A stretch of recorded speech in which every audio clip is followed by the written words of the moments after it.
नमस्कार प्रिय विद्यार्थियों, ये है कीर्तिमान एकेडमी ऑफिशियल यूट्यूब चैनल।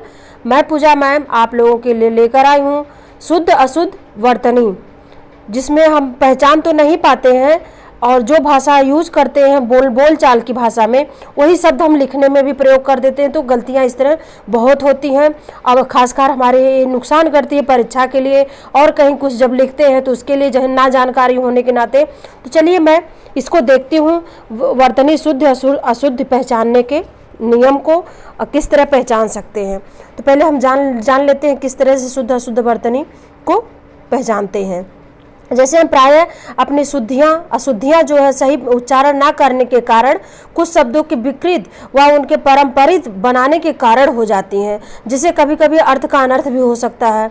अतः हिंदी भाषी लोग भी इस भ्रम में ना रहें कि हिंदी नहीं सीखना चाहिए, क्योंकि हिंदी सीखना चाहिए। जो लोग हिंदी को पढ़े हुए हैं उनको तो खासकर सीखना चाहिए, क्योंकि जब हम अपने भाषा को पढ़े हुए हैं, अपने उससे डिग्री लिए हुए होते हैं, तो उसको जानना हमारे लिए बेहद जरूरी होता है। अगर उससे हम परीक्षा दे रहे हैं, कंपटीशन दे रहे हैं, तो उसको मतलब समझना बहुत जरूरी है। तो चलिए आज हम उसी को देखते हैं, वर्तनी शुद्ध अशुद्ध किस तरह से पहचाननी चाहिए, किस रूप में अशुद्धि शुद्धि होती है, किस तरह से। तो चलिए लिंग से संबंधित अशुद्धियाँ होती हैं, संधि से संबंधित अशुद्धियाँ होती हैं, वर्ण से संबंधित होती हैं, प्रत्यय से संबंधित होती हैं, वर्तनी दोष जो होते हैं इस तरह से होते हैं, समास से संबंधित होते हैं, हलंत से संबंधित होते हैं, अनुस्वार से संबंधित होते हैं और अनुनासिक से भी संबंधित होते हैं इस तरह वर्तनी अशुद्धियाँ। इसको हमको ध्यान में रखना होगा।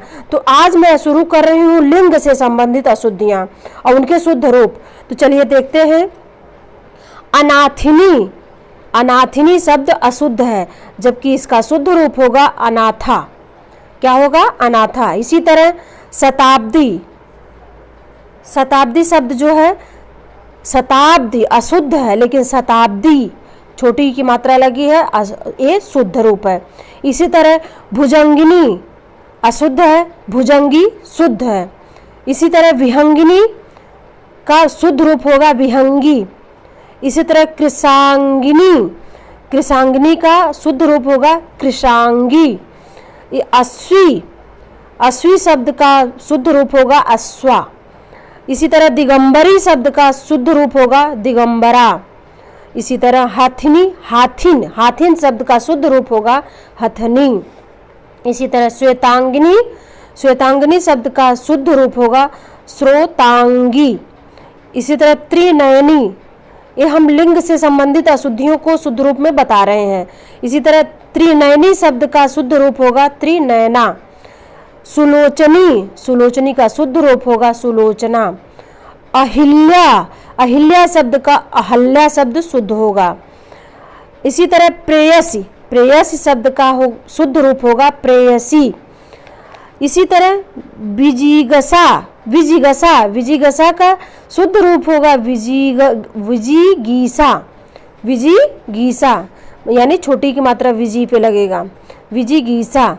इसी तरह वासुकी, वासुकी का शुद्ध, तो वासुकी, वासुकी अशुद्ध है और शुद्ध रूप होगा इसका वासुकी, वासुक छोटी की मात्रा का पे लगेगी, वासुकी। इसी तरह है अगला रागनी, रागनी शब्द अशुद्ध है, उसका शुद्ध रूप होगा रागिनी। अगला है गायकी, गायकी का शुद्ध रूप होगा गायिका। इसी तरह पिशाचिनी, पिशाचिनी का शुद्ध रूप होगा पिशाची। इसी तरह नारी, नारी शब्द का शुद्ध रूप होगा नारी। अगला है कोमलांगिनी, कोमलांगिनी शब्द का शुद्ध रूप होगा कोमलांगी। इसी तरह पड़ोसन, पड़ोसन का शुद्ध रूप होगा पड़ोसिन, पड़ोसिन। इसी तरह नायका, नायका शब्द का शुद्ध रूप होगा नायिका। अगला है गोपिनी, गोपिनी, गोपिनी शब्द का शुद्ध रूप होगा गोपी। और चातकिनी, चातकिनी शब्द का शुद्ध रूप होगा चातकी। तो ये तो आज का था लिंग संबंधी अशुद्धियाँ और उनके शुद्ध रूप। इसी तरह मैं अगला लेके आऊँगी संधि से संबंधित अशुद्धियाँ और उनके शुद्ध रूप। तब तक इसको आप लोग ध्यान से पढ़ते रहिए और इसको रिवाइज सारे सब जो मैं पूरे पेट का सिलेबस डाली हूँ सामान्य हिंदी का, उसको आप लोग रिवाइज करिए बार बार, ताकि एक भी प्रश्न आपका गलत ना होने पाए। क्योंकि 15 सवाल हिंदी से पूछे जाए, उधर 10 सवाल हैं अपठित गद्यांश और 5 हैं पूरे हिंदी सिलेबस से। तो इसका ध्यान रखते हुए आप लोग बार बार रिवाइज करते रहिए और समझ में ना आए तो उसको बार बार अपने से सुन के लिखिए, तो एकदम आपको रट जाएगा। तो चलिए मैं इसी के साथ इसको समाप्त करती हूँ।